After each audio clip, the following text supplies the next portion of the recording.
Good afternoon, everybody. Welcome back to Rock and Roll Rugby, where today we are going to be going through the Lions squad for 2021. A very interesting selection, but nonetheless, a fantastic squad has been picked by Warren Gatland and his team. But before we get into it, make sure that if you're new to the channel to hit that subscribe button. We hit our target, guys. We set 50 subscribers before the first test, and we've already done it. We currently sat on 51 subscribers.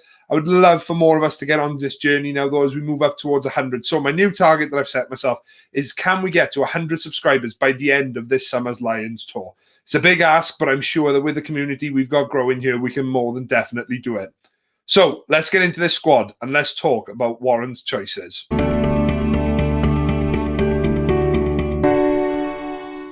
At around 12:30 today, Warren Gatland made the announcement that the 37 players he would be taking on the Lions tour would be as follows. And you can see the squad up on your screen there now.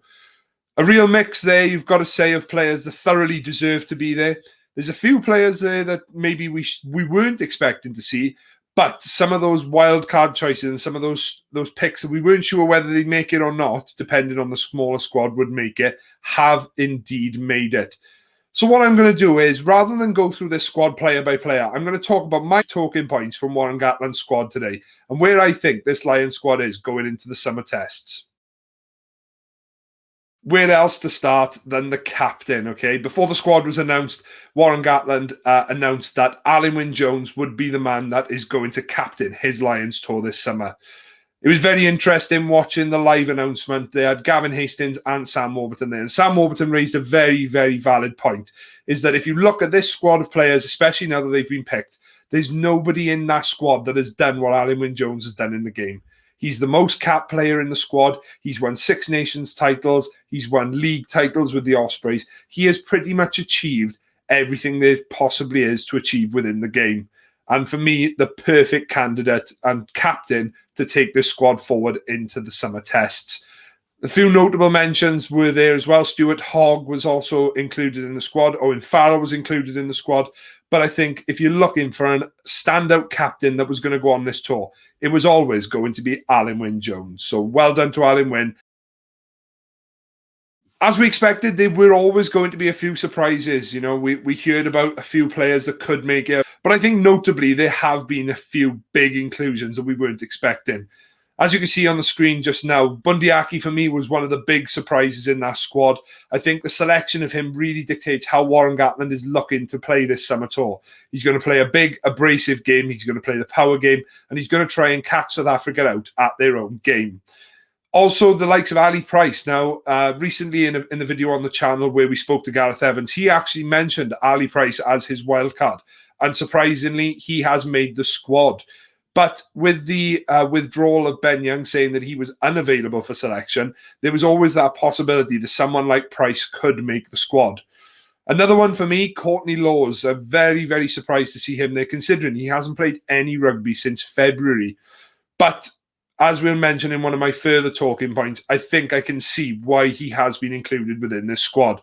But ultimately, even though there were a few shocks here and there, I think the crux of the squad and the majority of the players that have been selected, most people that have been talking about this within the rugby community, they would have had those players in that squad. But there was few ones here or there that have raised a few question marks, not only of Warren Gatland's play style that he will take down on this tour, but also, are these players match ready for this summer tour? Let's get into the next point. Are the Saris boys ready? And I know that this has been debated on many forums, on many posts across various social media platforms. Are the Saracens boys going to be ready to take on South Africa down there on their patch?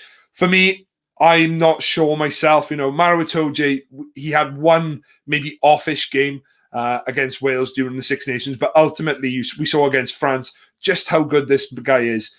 As long as he can keep a lid on that temperament, he's more than deserving of his place. You have to say, though, there are 3 Saracens in that squad that I had my head scratching on how they even made the squad. For me, number 1, Elliot Daly. For me, Johnny May is a far more promising threat. But again, you have to look at that versatility of Elliot Daly, as we've mentioned previously.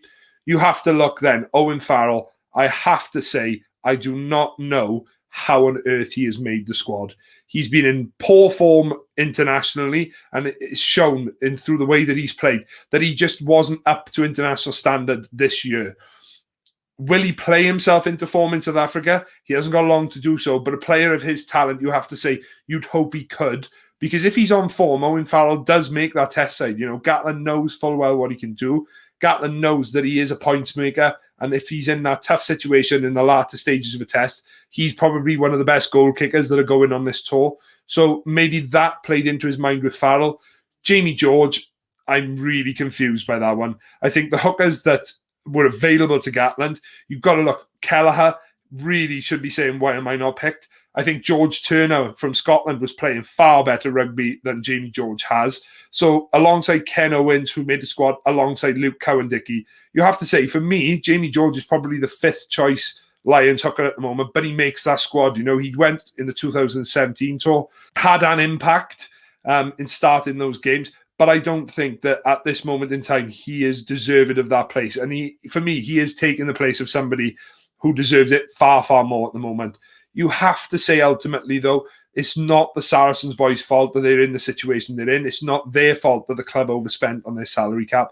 But ultimately, this is a very, very short run-up, and you are going to be playing the best sides that South Africa have to offer. You've got 4 provincial sides alongside the South African A side. Are they going to be ready to play South Africa, the current world champions, in, let's be honest, with the way the squad is going, you might get 2 starts before that first test, if you are lucky. So is it going to be the right environment for these boys? I certainly hope so, because you can't doubt that when they're on top form, the talent they have will see the Lions fine through this tour. But they have to hit the ground running, and they ultimately have to play well. Yes, we all know it. Warren Gatland is an absolute genius at playing the media. Recently, we found out that he had sent a number of letters out to players that he was looking at for selection. We mentioned the likes of Marcus Smith, Danny Kerr, potentially Reece Webb was one of the names mentioned as well. And yet none of these players have featured within Warren's squad. I think it was the perfect curveball that Warren played, just to throw the media off the scent and allow him that extra time he needed, because, as he said earlier on, this is the hardest squad he's ever had to assemble and pick. And considering the backgrounds that he's come from, that must have been a tall order.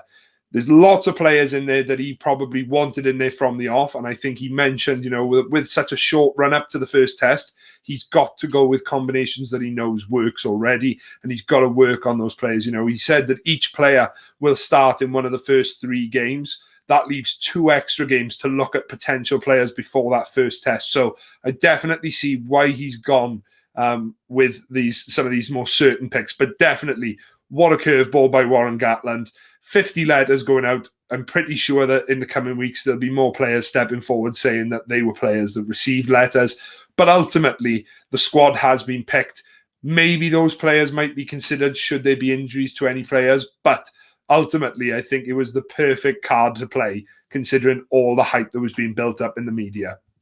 Let's have a look at what the next point is. For some of you who are maybe not Welsh fans or things like this, you would probably say that finally Warren Gatland has picked a squad that is majority based on form. The inclusions of players like Dan Biggar, Chris Harris, they speak volumes for the fact that these players are playing well at the moment. They've had good Six Nations campaigns. They've had good current campaigns with their club sides, and they thoroughly deserve to be there. For me, though, it has to come down to form. Whether you look at it or not and you say Warren has finally picked the squad on form, he could hardly ignore the talent that was out there. Louis Rees-Zammit, lots of talk whether he'd go or not. Was he too young? Was he maybe not ready for this tour? For me, he had to go based on the fact that he is in electrifying form at the moment.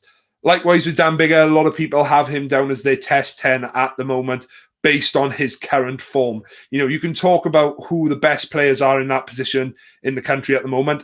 I know that there are a lot of those players that maybe have been left out. But at this moment in time, and as we keep mentioning, with such a short tour, it is vital that Warren Gatland is picking players that are playing well right now. Because unlike other tours, which are slightly longer and have a few more weeks for players to prepare, this is going to be a very short run up to the first test. and players have to hit the ground running as soon as they get to South Africa. A few players on form, though, that miss out, unfortunately. For me, Henry Slade, I was very surprised not to see his name in the squad list earlier on. He's been playing fantastically for Exeter at the moment, and he was more than deserving of his place. Interestingly, James Ryan misses out as well, and I know he's had a little few injuries here or there, but he was one of the form players, you have to say. But Tad Byrne makes that squad, and he is in a rich vein of form at the moment. And considering some of the omissions from that pack, you would have to say he will be putting his hand up for a test start in place. But all of this will unfold, and let's see what my next point is.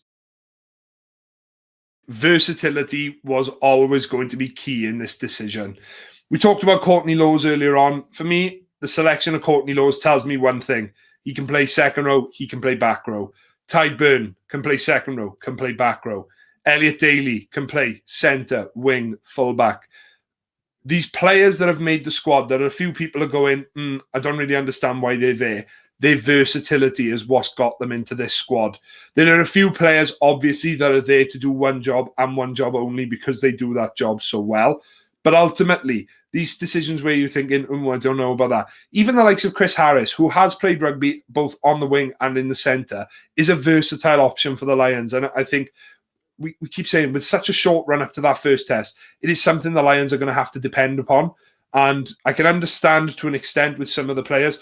Like for Courtney Lawes, that's a little bit of a head scratcher. He hasn't played any rugby since February, but he does offer that versatility. If they pick up an injury sort of midweek and they say, Courtney, you're going to have to play in the back row instead of the second row, there is an option there for him to do that. But ultimately, I think versatility was what filled those gaps of players that Gatland wasn't sure whether they'd make the squad or not. But at the end of the day, that's just my call, guys. My opinions, my thoughts when that squad was announced, my initial reactions.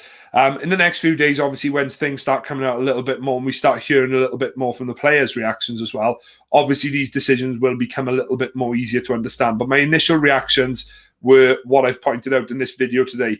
But in the comments, please let me know what you think, guys. This is a massive talking point at the moment, and I'd love to see what all your different thoughts and opinions are on this Lions selection. And I'm sure that all of us are itching to see what happens in South Africa this summer. But that wraps it up for another video, guys. Thank you very much for joining. Again, just a reminder, make sure you hit that subscribe button. Lots of content coming your way in the next few weeks, and I can't wait to share it all with you as we build up to the big summer series with the Lions a few months away. Thank you very much for joining, and we'll see you again soon.